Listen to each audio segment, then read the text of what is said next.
joined now by Democratic Senator Chris Coons of Delaware, a member of the Senate Appropriations and Judiciary Committees. Thank you so much for being here.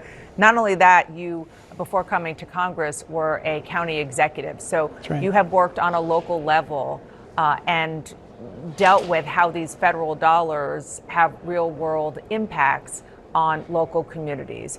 What are you hearing from those communities in your state right now? Well, thanks, Dana. First thing this morning, I started receiving texts from lots of different organizations in Delaware that are concerned about this freeze on all federal grants. It'll impact firefighters, police officers, veterans, construction projects, kids and their school lunches, seniors and their nursing homes. The federal government distributes hundreds and hundreds of billions of dollars of grants to state and local governments and to lots of nonprofits. And I understand that as a result of President Trump being elected, he gets to have a fight with us in Congress, a discussion about policy priorities for spending going forward. But that's not what this is. This is a blatantly illegal and unconstitutional attempt at shutting down federal spending that was voted on and signed into law by the last Congress and the last president. If there is anything that defines Congress in our constitutional order, it's the power of the purse.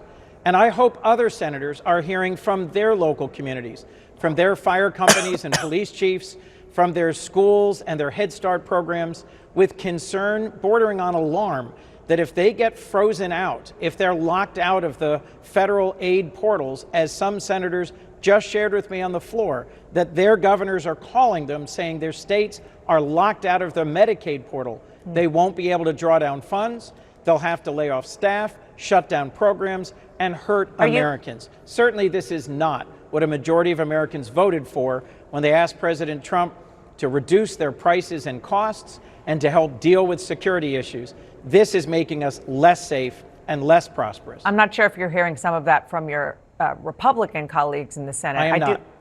Okay, well, that's interesting, because I do want you to listen to what Republican member of the House, Representative Rich McCormick, told my colleague Pam Brown about school-age child lunch programs. Who can actually go and actually produce their own income? Who can actually go out there and do something that makes them have value and work skills for the future? I mean, how many people got their start in fast food restaurants when they were kids versus just giving a blanket rule that gives all kids lunches in high school who are capable of going out and actually getting a job and doing something that makes them have value, thinking about their future instead of thinking about how they're going to sponge out the government when they don't need to.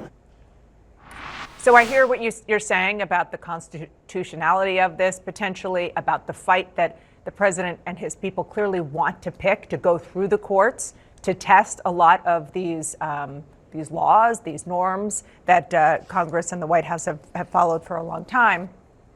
But on the policy, what do you say to that? Look, the executive order says that what the president's goal is to challenge woke ideology. To try and test the Green New Deal, which, by the way, doesn't exist, wasn't signed into law, and in this sweeping freeze of all federal aid, of all federal grants to state and local governments and communities, to force this fight over spending priorities. That's not how our system works. It will result in lots of waste and lots of harm to real people and local communities. As you said, Dana, in the introduction, I was a county executive. The county police force relied on federal grants for training, for equipment, for recruiting, and so do police departments all over the country. So do fire companies all over the country. Federal grants aren't just all waste.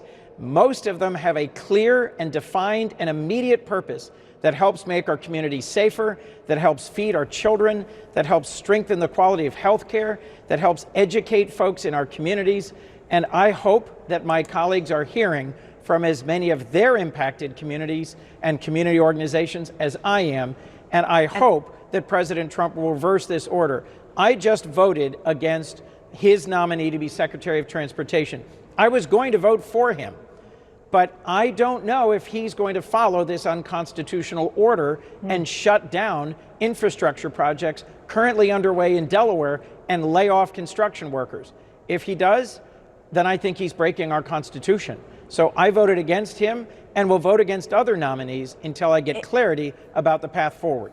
I just want to, we're talking about all of this within the confines of what you're talking about, the Constitution, the way that Congress has followed that, and presidents certainly, and then laws have been updated even up until the Impoundment Act, which I'll let you describe.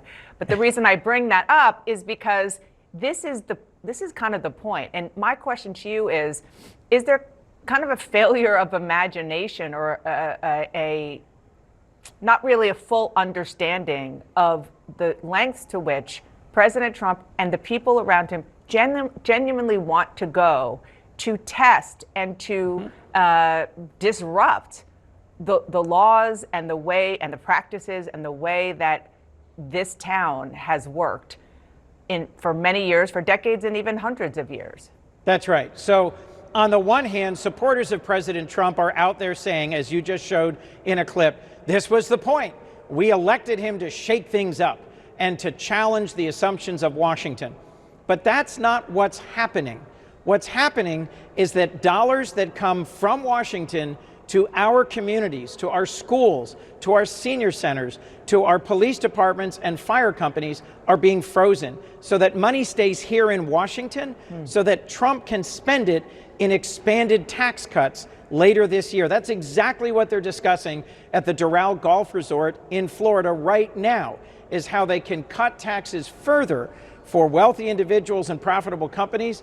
And to do that, they want to stop spending on priorities that are already in the law that help children, help seniors, help keep us safe, and help make us strong. Whether it's SBA loans for small business startups or it's emergency disaster response, it's not just wrong on policy, it's wrong on the law. And I expect there to be immediate challenges in federal court. And I frankly think this is what we predicted when those of us who campaigned saying President Trump would cause chaos would do so, and here we are. Yeah, and look, I think that he would agree with you. Chaos is what he wants, which is why he's doing this. The question is what comes after that. Senator, thank you so much for coming on with me today. I appreciate it. Thank you.